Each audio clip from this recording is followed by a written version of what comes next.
Hello viewers, আশা করি আপনারা সবাই ভালো আছেন। তো আজকে আমি যে ভিডিওটি নিয়ে চলে এসেছি, আজকের ভিডিওতে আমরা আলোচনা করব কবুতর কেনার আগে আপনারা কোন কোন বিষয় ফলো করবেন বা সতর্কতা যে বিষয় থেকে আপনারা বিরত থাকবেন, বা কবুতর কেনার আগে আপনারা যে বিষয়গুলো খুবই ভালো করে দেখবেন। তো ভিউয়ার্স, কবুতর কেনার ক্ষেত্রে প্রথমে আপনারা যে বিষয়টি দেখবেন, আমি এখানে মূল্যবান অত্যন্ত গুরুত্বপূর্ণ 7টি বিষয় নিয়ে আলোচনা করব, 7টি বিষয় বলবো। তো আপনারা প্রথমে যে বিষয়টি দেখবেন সেটা হচ্ছে কবুতরের শরীরের পশম বা পালক এবং কবুতরের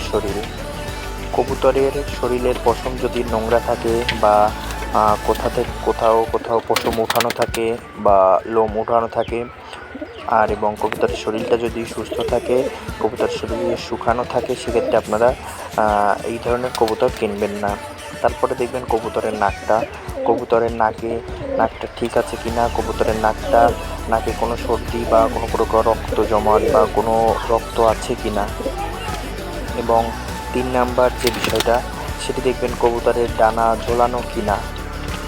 কবুতরের ডানা ঝোলানো থাকলে সে কবুতর আপনারা কিনবেন না।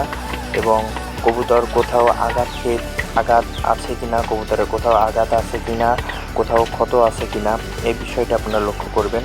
এবং 4 নাম্বার যে বিষয়টা, সেটি হচ্ছে কবুতরের পা এবং কবুতরের পায়ে আঙুল পাকা বা আঙুল কোথাও কম আছে কিনা। তো কম থাকলে অতটা সমস্যা হয় না, বা কবুতরের পা ঠিক আছে কিনা, পা যদি ভাঙা থাকে সেই কবুতর আপনারা কিনবেন না। এবং কবুতরের আঙুল যদি একটা আঙুল কাটা থাকে, সেক্ষেত্রে অতটা সমস্যা হয় না।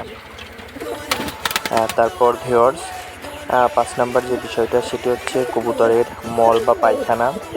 যদি কবুতর দুর্বল থাকে তাহলে কবুতরের পায়খানা দেখলে আপনারা বুঝতে পারবেন। কবুতরের পায়খানা যদি সবুজ চুনা হয়, সেক্ষেত্রে আপনারা সেই কবুতর কিনবেন না।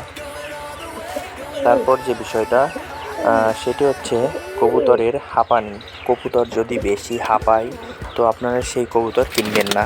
এবং সর্বশেষ সেটা অত্যন্ত গুরুত্বপূর্ণ, এই একটা বিষয় লক্ষ্য করলেও সব কয়টা সতর্কতা এই একটা বিষয়ের মধ্যেই থাকে, সেটি হচ্ছে কবুতরের চঞ্চল ভাব। কবুতর যদি চঞ্চল থাকে, তার মানে কবুতর সুস্থ আছে, কবুতরের সর্দি নেই, কবুতরের হাত পা ঠিক আছে, কবুতরের পায়খানায় কোনো সমস্যা নেই। এই সব বিষয়টি, তো আপনারা এই যে বিষয় কয়টি বললাম 7টি, তো এই কয়টি যদি আপনারা ফলো করেন, তাহলে আপনারা একটি সুন্দর এবং ভালো কবুতর কিনতে পারবেন।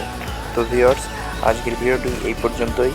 পরবর্তীতে আমরা আরও একটি নতুন ভিডিও নিয়ে চলে আসবো রিয়াল টেডি লফটের পক্ষ থেকে।